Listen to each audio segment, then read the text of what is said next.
Welcome to the Journal Editorial Report. I'm Paul Gigot. Hillary Clinton's camp is stepping up its response to allegations that she stored sensitive material on her private email server after a court filing this week revealed that intelligence agencies have flagged more than 300 documents from Clinton's account that may contain classified information. But the problem, her campaign argued this week, isn't Clinton's handling of the emails, but the dysfunctional system used by the government to designate what's secret.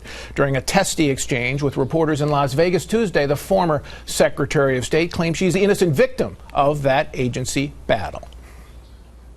It has nothing to do with me, and it has nothing to do with the fact that my account was personal.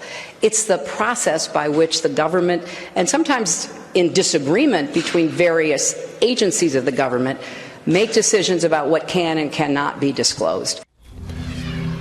Joining the panel this week, Wall Street Journal assistant editorial page editor James Freeman, editorial board member Joe Rago, and Washington columnist Kim Strassel. So, Kim, in the ongoing email saga, what's the most important detail we learned this week?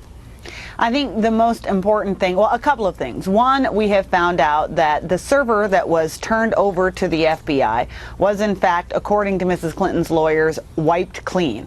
So we still don't know what that means yet in terms of their ability to retrieve data, but that was one thing. We've also seen the Clinton camp become very defensive about this, which suggests that they and the Democratic Party realize that there's a bit of a problem for them because of revelations about classified material, which have also been in the news yet more again this week. But Kim, also we've learned that there really was a lot of classified information that crossed her emails back and forth, 300, maybe more than 300.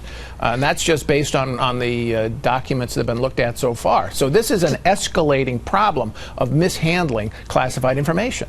Yes, and we also have new reports. There was a story out from Reuters this week that suggested that some of this information that just by its very nature, whether or not it was marked classified or not in her account, by its very nature should have always been viewed as classified because, for instance, it included high-level discussions between the Secretary of State and foreign diplomats. So, James, her response, I didn't know it was classified when it came into me, and I never sent knowingly classified information. Adequate?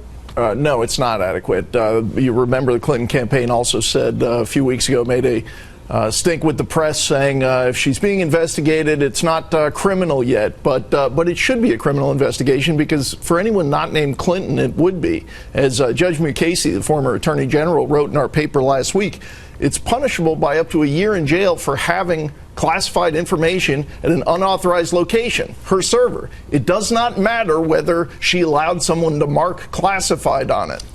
This would be a misdemeanor. Yes. Okay. So, Joe, what about Judge Emmett Sullivan this week at a court hearing told the FBI and the State Department, get on the stick to get the information in response to a Freedom of Information Act request from Judicial Watch, information from her server as well as from the thumb drives that her lawyer, Hillary Clinton's lawyer, turned over to the FBI. Reluctantly, but they have turned it over. How significant is the judge's order? Well, I think it's pretty significant. You've kind of got these circling cases. There's 3 Freedom of Information Act cases in court, and sort of a growing outside suspicion from the intelligence community, from the FBI. They're really the only people that can force some kind of resolution to this. If it's left to the political system, you're going to continue to see these kind of made-up excuses. Look, she was the Secretary of State. She decides what's classified. That's one of her jobs.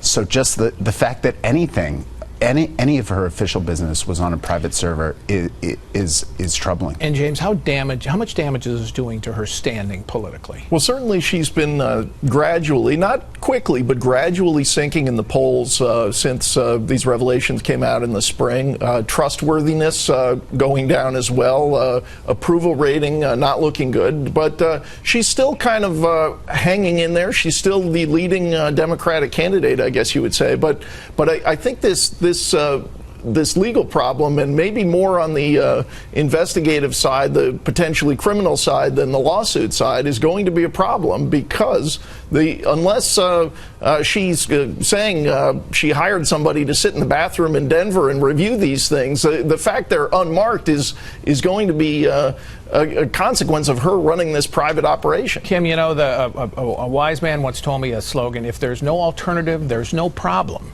And I think that the Clinton strategy on this is that if there's no alternative to Hillary Clinton for the nominee, they figured the Democrats are going to circle the wagons, they're going to get behind her, and all of this will fade as the campaign goes along. Is that why she's trying to use the partisanship defense here and saying it's all just the Republicans? Absolutely. It's what Clintons do. And the goal here, as you said, is to keep everyone focused on the prize, which in the Clintons' mind is the Clintons.